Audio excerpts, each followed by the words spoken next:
Hi friends, welcome back to our channel. ಎಲ್ಲರೂ ಹೇಗಿದ್ದೀರಾ? ಎಲ್ಲರೂ ಆರಾಮಾಗಿದ್ದೀರಾ ಅಂತ ಅಂದ್ಕೊಳ್ತಾ ಇದ್ದೀನಿ.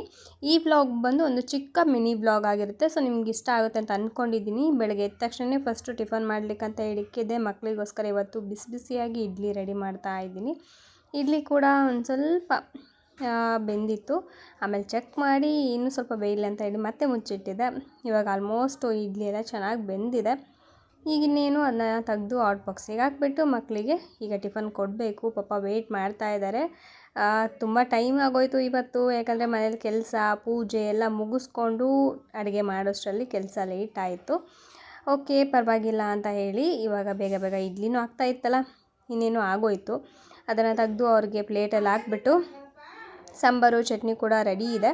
ಸಾಂಬಾರು ಚಟ್ನಿ ಎಲ್ಲ ಹಾಕ್ಕೊಟ್ಬಿಟ್ರೆ ಅವ್ರ ಪಾಡಿಗೆ ಅವ್ರು ತಿಂತಾ ಇರ್ತಾರೆ. ಮತ್ತು ಇನ್ನೊಂದು ಟ್ರಿಪ್ಪು ನಾವು ಇಲ್ಲಿ ಇಡ್ಲಿಗೆ ಇಕ್ಬಿಡ್ಬೋದು. ಸೊ ಅವ್ರು ತಿನ್ನೋಷ್ಟರಲ್ಲಿ ಮತ್ತೆ ಇಡ್ಲಿ ಕೂಡ ರೆಡಿ ಆಗುತ್ತೆ. ಫಸ್ಟ್ನೇ ಟ್ರಿಪ್ ಹಾಕ್ದಾಗ್ಲೇ ಸ್ವಲ್ಪ ಲೇಟ್ ಆಗುತ್ತೆ, ಟೈಮ್ ಹಿಡಿಯುತ್ತದು. ನೆಕ್ಸ್ಟ್ ಅದಾದಮೇಲೆ ಬೇಗ ಬೇಗನೆ ಇಡ್ಲಿ ಕಂಪ್ಲೀಟ್ ಆಗುತ್ತೆ. ಮಕ್ಕಳಿಗೆಲ್ಲ ಟಿಫನ್ ತಿನ್ನಿಸಿ ಅವ್ರನ್ನ ಸ್ಕೂಲಿಗೆ ಕೂಡ ಕಳಿಸಿದ್ದಾಯಿತು. ಇವಾಗ ನಿಮ್ಗೆ ತೋರಿಸ್ತಾ ಇದ್ದೀನಿ ಏನು ಮಾಡಿದ್ದೀನಿ ಅಂತ ಹೇಳಿ. ನೋಡಿ, ಕೆಂಪು ಚಟ್ನಿ ಮಾಡಿದ್ದೀನಿ. ಒಣಮೆಣ್ಸಿಕಾಯಿ ಹಾಕ್ಬಿಟ್ಟು, ಹಾಗೆ ಒಣ ಕೊಬ್ಬರಿ, ಒಣಮೆಣ್ಸಿಕಾಯಿ, ಜೀರಿಗೆ, ಕರಿಬೇವಿನ ಸೊಪ್ಪೆಲ್ಲ ಹಾಕ್ಬಿಟ್ಟು ಚಟ್ನಿ ಮಾಡಿದ್ದೀನಿ. ತುಂಬ ಟೇಸ್ಟಿಯಾಗಿ ತುಂಬ ಚೆನ್ನಾಗಿತ್ತು. ಹಾಗೆ ಇಡ್ಲಿ ಕೂಡ ಇಷ್ಟಿದೆ. ಇನ್ನೂ ಒಂದು ಟ್ರಿಪ್ಪು ಇಡ್ಲಿ ಕೂಡ ಇಟ್ಟಿದ್ದೀನಿ. ಸೊ ಎಷ್ಟಿದೆ ಅಂತಲೂ ಕೂಡ ನಿಮ್ಗೆ ತೋರಿಸ್ತೀನಿ. ನೋಡಿ, ಇಷ್ಟಿದೆ. ಇನ್ನು ನಾನು, ನಮ್ಮ ಮನೆಯವರು, ಅಮ್ಮ 3 ಜನ ಇನ್ನೂ ಟಿಫನ್ ಮಾಡಿಲ್ಲ. ಮೂವರದು ಟಿಫನ್ ಆಗಬೇಕು. ಇವಾಗ ಮಕ್ಳಿಗೆ ಟಿಫನ್ ಎಲ್ಲ ಹಾಕಿ ಅವ್ರಿಗೆ ತಿನ್ನಿಸಿ ಮತ್ತು ಲಂಚ್ ಬಾಕ್ಸಿಗೆ ಕಟ್ಟಿ ಕಳಿಸಿದ್ದೀನಿ. ಇವಾಗ ಇನ್ನೊಂದು ಟ್ರಿಪ್ ಇತ್ತಲ್ಲ, ಇಡ್ಲಿನೂ ತೆಗೆದ್ಬಿಟ್ಟು ಆಮೇಲೆ ಟಿಫನ್ ಮಾಡಬೇಕು. ಹಾಗೆ ಇನ್ನೊಂದು ಕಡೆ ಸಾಂಬಾರೆಲ್ಲ ರೆಡಿ ಇತ್ತಲ್ಲ, ಅದನ್ನು ಇನ್ನೊಂದು ಸಲ ಬಿಸಿ ಮಾಡ್ಲಿಕ್ಕಂತ ಹೇಳಿ ಬಿಸಿಗಿಟ್ಟಿದ್ದೀನಿ.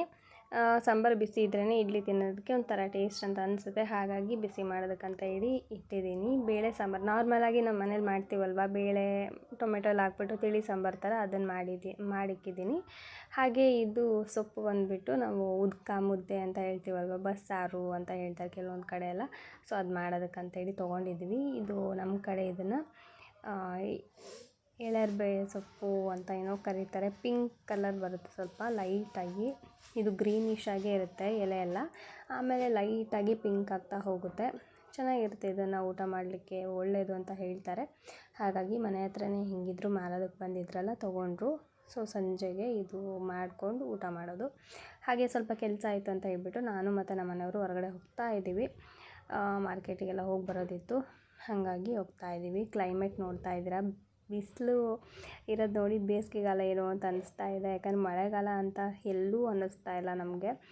ಈ ಟೈಮಲ್ಲಿ ಹೋದ ವರ್ಷ ಸಖತ್ ಮಳೆ, ಸಖತ್ ಚೆನ್ನಾಗಿರ್ತಾಯಿತ್ತು ಕ್ಲೈಮೇಟ್. ಹೊರಗಡೆ ಕೂಡ ಬರೋದಕ್ಕಾಗ್ತಾ ಇರಲಿಲ್ಲ, ಅಷ್ಟರ ಮಟ್ಟಿಗೆ ಮಳೆ ಇರ್ತಾಯಿತ್ತು.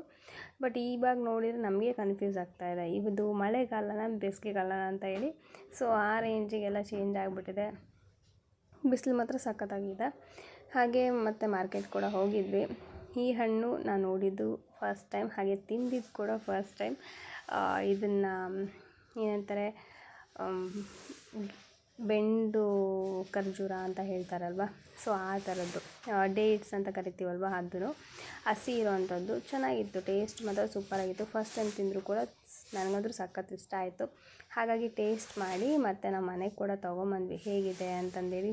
ಯಾಕಂದರೆ ಫಸ್ಟ್ ಟೈಮ್ ತಿಂತಾ ಇರೋದು, ಏನಾದ್ರು ಚೆನ್ನಾಗಿಲ್ಲ ಅಂದರೆ ಹೆಂಗಿರುತ್ತೆ, ಮತ್ತು ಮಕ್ಕಳು ತಿನ್ನಲ್ಲ. ಹಾಗಾಗಿ ಟೇಸ್ಟ್ ನೋಡಿದೆ, ಓಕೆ ಚೆನ್ನಾಗಿತ್ತು ಅಂತ ಅನ್ನಿಸ್ತು.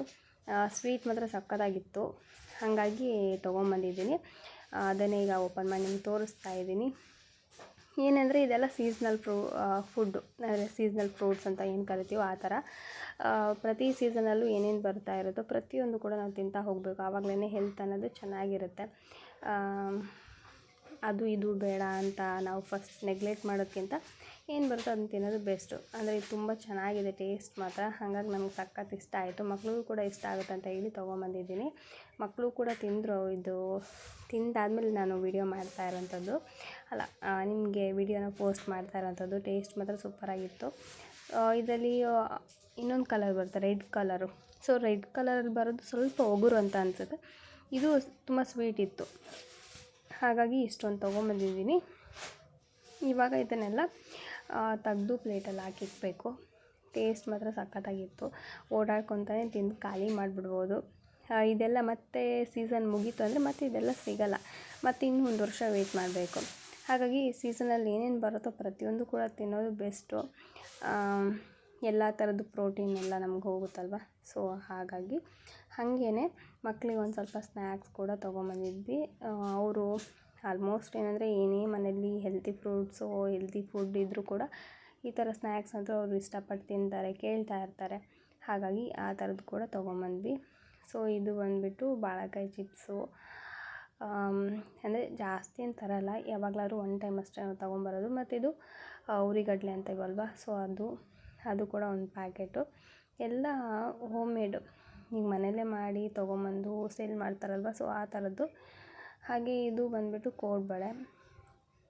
ಹಾಗೆ ಮತ್ತು ಇದು ಚಿಕ್ಕಿ, ಶೇಂಗಾ ಚಿಕ್ಕಿ, ಇದನ್ನು ತೊಗೊಂಡ್ವಿ. ಇದು ಒಂದು ಪೀಸ್ಗೆ ನಮಗೆ ಅಂಗಡಿಲೆಲ್ಲ 2 ರೂಪಾಯಿ ಹೇಳ್ತಾರೆ. ಇದೊಂದು ಪ್ಯಾಕ್ ತೊಗೊಂಡ್ರೆ ನಮ್ಗೆ ಕಡಿಮೆ ಬೀಳುತ್ತೆ, ಹಾಗಾಗಿ ಅದೊಂದು ತೊಗೊಂಡೆ. ಮತ್ತು ಇದು ಮಾತ್ರ ನಂಗೆ ಸಖತ್ ಇಷ್ಟ, ಹಲ್ವಾ. ಸೊ ಅದನ್ನೊಂದು 2 ಪೀಸ್ ತೊಗೊಂಬಂದಿದ್ವಿ. ಸೊ ಇಷ್ಟು ಮಕ್ಕಳಿಗಂತ ತೊಗೊಂಬಂದಿರೋಂಥ ಸ್ನ್ಯಾಕ್ಸು. ಸೊ ಇಷ್ಟೇ ಫ್ರೆಂಡ್ಸ್ ಇವತ್ತಿನ ಒಂದು ಚಿಕ್ಕ ವೀಡಿಯೋ. ನಿಮ್ಗೆ ಇಷ್ಟ ಆಗಿದರೆ ಒಂದು ಲೈಕ್ ಮಾಡಿ, ಶೇರ್ ಮಾಡಿ, ಕಾಮೆಂಟ್ ಮಾಡಿ. Thank you for watching. Bye.